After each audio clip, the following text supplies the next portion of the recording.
Welcome to Scofield Farm. My name is Carice. We're in Northern California, Zone 9B, and I have such a great morning view of my garden with bees and flowers, and I'm just taking a second to be out here before the heat hits today. It's going to be so hot. So I'm gonna sit a minute before I go do all my stuff and just enjoy the beauty. I picked all of this Thai basil. Oh my gosh, it smells amazing. I need to make something with it, but I both use it in cooking and I also use it, I make tea with it, like hot tea. I also make iced tea with it, but I love it with hot tea too. So I can't decide if this will go in food or in drink. Oh, it smells so amazing. The tomatoes are recovering for the most part from the water being off too long. And I'm gonna show you, oh my gosh, something's on my leg. Okay, it was just my garden tape, but I did find a hornworm. And this is why you should check your garden a lot. Besides something like water going off, is hornworms can do damage very quickly and they're really gross. Came to check my tomatoes and I saw, oh no, foliage is missing. See that guy there? Oh my gosh, it's not gonna focus. Isn't that so gross? He did that. He did all the foliage it's missing. So I'm gonna cut the whole branch off and give it to the chickens so they eat him. Here's one of my tomatoes that was just completely drying up and dying. So I took a sucker off of another one. Oh, the head off the sprinkler. Whoopsie. Okay. And I just put it in the dirt and I'm watering it in so it makes roots. And so far it stayed alive in the last couple days. So that's just gonna end up growing to take this one's place. My cousin gave me a couple tomatoes to take some of the ones place that are doing that too. So that will help. That will really help. So it's not the best lighting because it's so bright, but a lot of these are doing a lot better. They perked back up. I had taken the yellow, most of the yellow leaves off, and they like, okay, so all of them were like this before. See this? I'm just gonna probably cut this whole area off, but the rest of that plant is good. So I think that they made a recovery for the most part. Oh, these are really big cherry tomatoes. These are black cherries, and they are a really nice size. Oh, these are some of our favorites. I'm really excited about tomato season. And chickens got in through the hole of my husband fixing the irrigation that wasn't working, and they made like these little beds. I don't know if you can tell it, but all over my garden that I have to smooth back out, and mixed wood chips into the soil. So that's awesome. As you can see, a lot of them bounced back fine, but these two did not. This is a San Marzano. It's got a little part over there that looks better, so I'm gonna let that keep growing and probably cut off the main stem eventually. And then oh no, that's Amish paste. This is San Marzano, and that one looks pretty terrible too. So that might have to go, and I've got some things to replace that from my cousin, so we can not have that empty. Oh, that tomato is so huge, and I just keep waiting for it to change colors. I can't go to my garden and be still. I try to sit, but then I have to look at everything. I have lots of peppers about ready to harvest. I want to show you because I might pick a few now just before I go inside, and then I'll have to come back out here later because I've got a lot to do today before. I just can't spend the whole day out here. So I have peppers like that Anaheim, Ainsley wax. I'm going to harvest some of these because I roast them as roasted green chilies, and I dice them and I freeze them. So look, this Anaheim is actually pretty good, and if I pick these early ones, it will give them motivation to put more buds on and make more peppers. So this is super exciting. Look, they kind of camouflage in there, but there's quite a few on there already. That's not too bad of an initial little harvest. That's like one batch of diced green chilies for me. And now I really do have to go get some other stuff done. And I'll have to come back out here because I'm running out of time. But this is gorgeous. All right, I'm back. I did my different things today, and I was going to show you the couple little tomatoes I got from my cousin that I'm going to replace the dying ones with. It's really hot here, by the way. You might hear splashing in the background because kids are swimming because it is really hot, really hot. Okay, here, this is actually just chives that I'm trying to grow in a pot for my grandma because she loves the purple flowers. So that is a project I'm doing. This is calendula I transplanted for my cousin because she wants more. And then these are the tomato plants she gave me. These are 2 extra she had, a orange accordion and a homestead, and I didn't have either of those, so I thought, why not? And then this is one that is, what was it again? San Marzano. And this is actually just from a sucker, so it doesn't have roots left, but this is how we're rooting it. And this is a random bee balm I had extra of, but I'm bottom watering them. And that will be done when it's not so crazy hot. I'm gonna let them kind of get happy and maybe pick a cooler day than today to actually plant. So it is really hot, and I was in the garden and my husband already was all day working on fixing a spigot that had been broken by one of my boys out by our chicken coop. Because of how hot it is, I want to make sure we have water out there and not just running a long hose to help the chickens. And he spent all day doing that, totally crazy. And then I found this marshy area in the path of my garden. And if you know how hot and dry it is where we live, there should never be a marshy area. That means a really bad leak. So he is back at it, trying to fix another leak. And all I can say is I'm so glad it's not last year, because last year, the amount of water that we were allocated was unreal low, and our fines were crazy high, like 5 times the amount of the normal rate for every amount you go over. And since we had like less than our size family should have as minimum several months, not every month, but several months, it would have been a nightmare to find this really marshy spot and how bad the leak is. And this is all irrigation that was here before we got the house that we don't even use. It's just old and corroded and really far down. So my poor husband, he's just been digging in clay dirt and rocks all day the last couple days. It's unreal. But I want to show you something good. I want to show you our apples, our peaches. We started fruit trees several years ago, have added little by little, and it's always been a dream of mine to have lots of fruit trees, all different varieties, all different timings of things being ripe. And we actually have apples this year, and we had 2 apple trees completely die last year, like from some sort of disease or fungus, like just completely die. And so this is really encouraging. Let me show you how they look. Here are some apples, and we actually have like maybe enough for each of our kids to have one, or maybe each family member to have one. I think there's another one back there somewhere.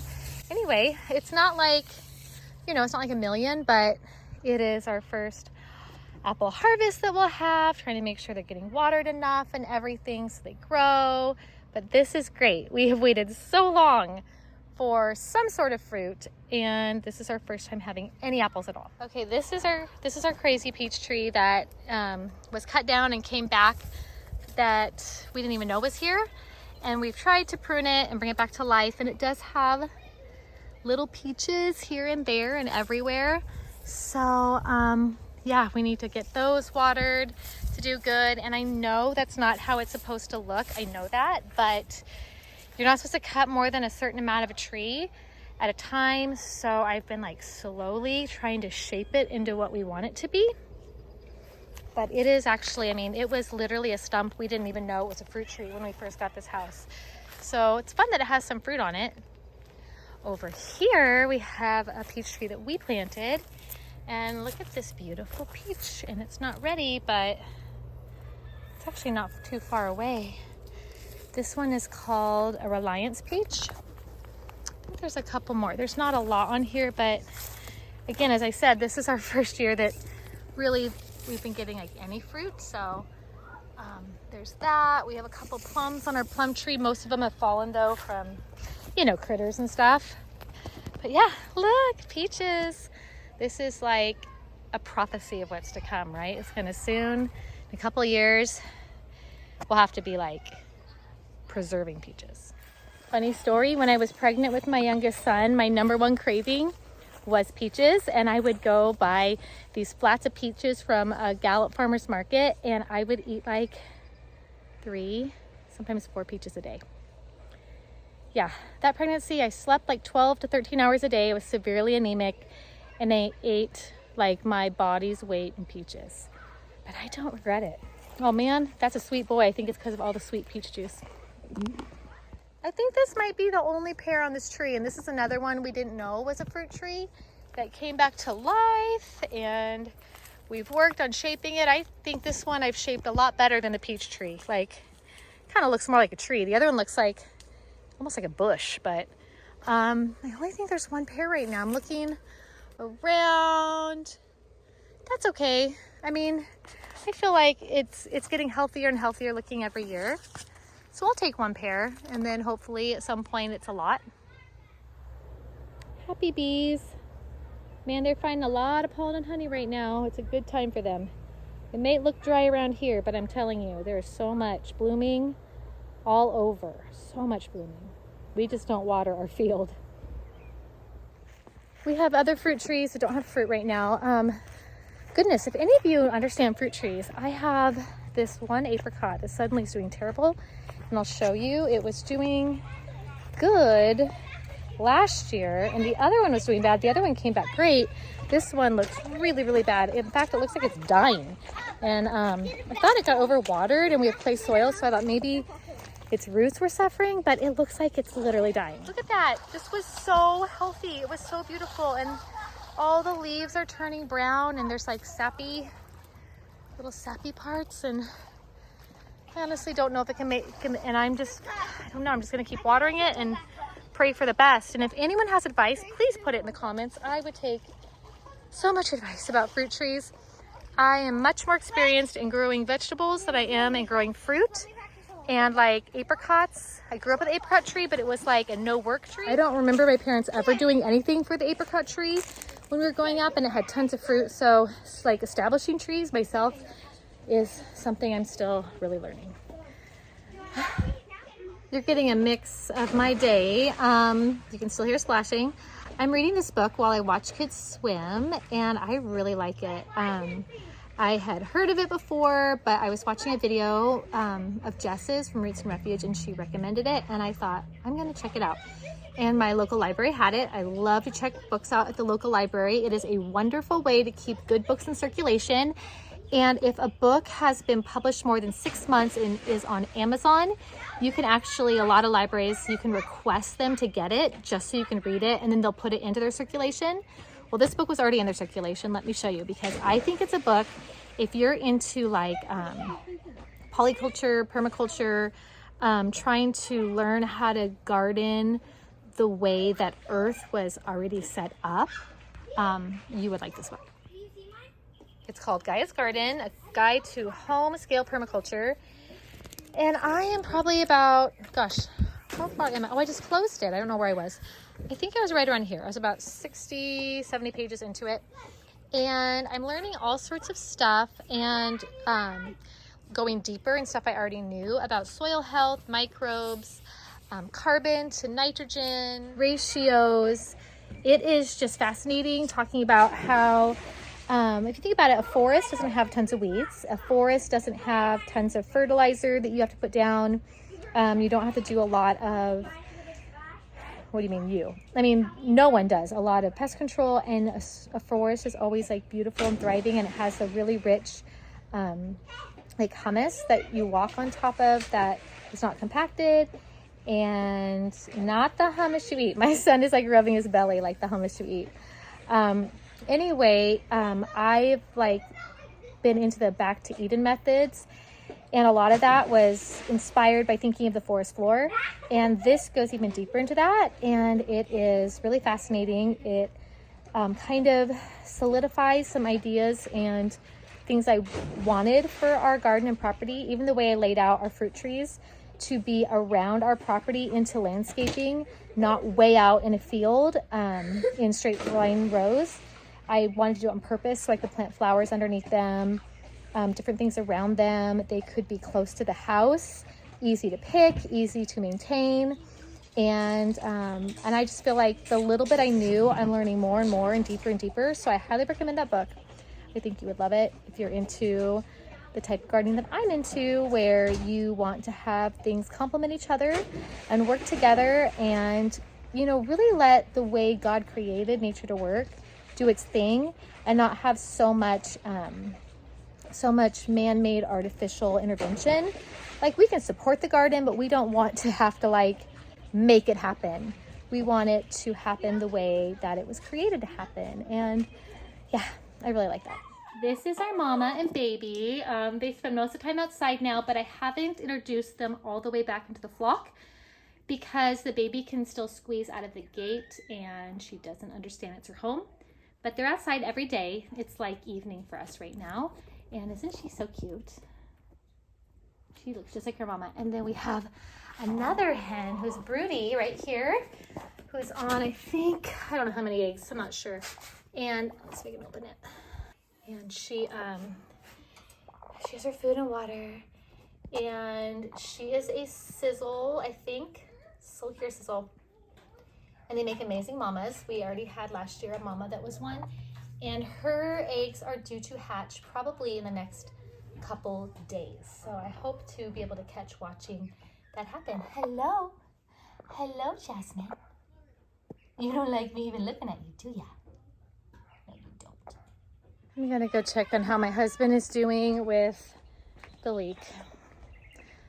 Oh, I hope this goes fast for him. Okay, so, no, that's a lot of water. Yeah. Here it is. How far does it go underneath my bed? This is my pepper bed. My spicy peppers. Only about 6 inches, not far. Okay, I hope it works. Oh goodness, this is not my favorite. I hate leaks.